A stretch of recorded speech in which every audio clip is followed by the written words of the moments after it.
को अंतरिम जमानत पर रिहा कर रहे हैं। इसके बाद अब इंतजार चल रहा है कि उसमें शर्तें क्या होंगी। इसके साथ ही जो कानूनी कायदा है, सुप्रीम कोर्ट का ऑर्डर, जब उस ऑर्डर की कॉपी लोअर कोर्ट यानी कहें तो राउज एवेन्यू कोर्ट की विशेष अदालत में जाएगी, यानी सीबीआई के विशेष जज की अदालत में जाएगी, फिर वहां से जमानत की और शर्तें वहां तय होंगी और उसका बेल बॉन्ड भरा जाएगा। उसके बाद ये अंतरिम जमानत पर अरविंद केजरीवाल की रिहाई होगी।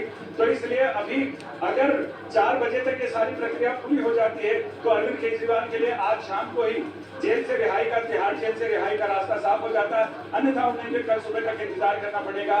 तो मुझे लग रहा है कि अभी 2 बज रहे हैं, तो 4 बजे तक ये प्रक्रिया शायद पूरी हो जाए और उसके साथ ही आज ही देर शाम तक अरविंद केजरीवाल के तिहाड़ से बाहर आने का रास्ता साफ हो जाता है। इसके साथ ही दिल्ली के चुनाव में, पंजाब के चुनाव में एक अलग रंग आ जाएगा। और बात करें तो इस बीच में अरविंद केजरीवाल कोशिश करेंगे कि देश के अन्य हिस्सों में जाकर भी इंडी गठबंधन के लिए चुनाव प्रचार करें, यानी चुनाव में एक अलग रंग आ जाएगा। ईडी की दलीलें कहें तो कोर्ट ने उन्हें दरकिनार कर दिया है और अरविंद केजरीवाल दिल्ली के चुने हुए मुख्यमंत्री हैं। कोर्ट ने एक टिप्पणी भी की थी और इस पर ही कोर्ट ने रिलाई किया है कि अरविंद केजरीवाल एक तो चुने हुए मुख्यमंत्री हैं, दूसरा चुनाव का ये असाधारण मौका है जिसमें 5 साल में एक बार ऐसा अवसर आता है। आम जनता को, आम वोटर को अधिकार है कि वो सभी पार्टियों के उम्मीदवारों के बारे में अच्छे से जाने, उनकी नीतियों के बारे में जाने। इसलिए कोर्ट ने कहा था कि ये सिर्फ उम्मीदवारों का या फिर एक राष्ट्रीय पार्टी के राष्ट्रीय संयोजक का ही अधिकार नहीं, बल्कि वोटर्स के भी अधिकार का मामला है। उन्हें सारे लोगों के बारे में पता चलना चाहिए, उसके बाद वोटर राय बनाए तो वो ज्यादा उपयुक्त है।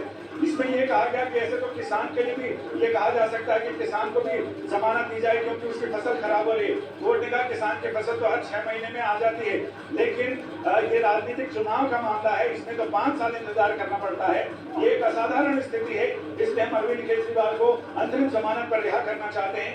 ईडी से पीठ ने कहा था कि आप अगली सुनवाई पर ये सोच कर आए कि इसमें आपके ऑब्जेक्शन क्या होंगे और अगर हम अंतरिम जमानत देना चाहते हैं तो ऐसे में आपकी शर्तें क्या होंगी, किन शर्तों पर।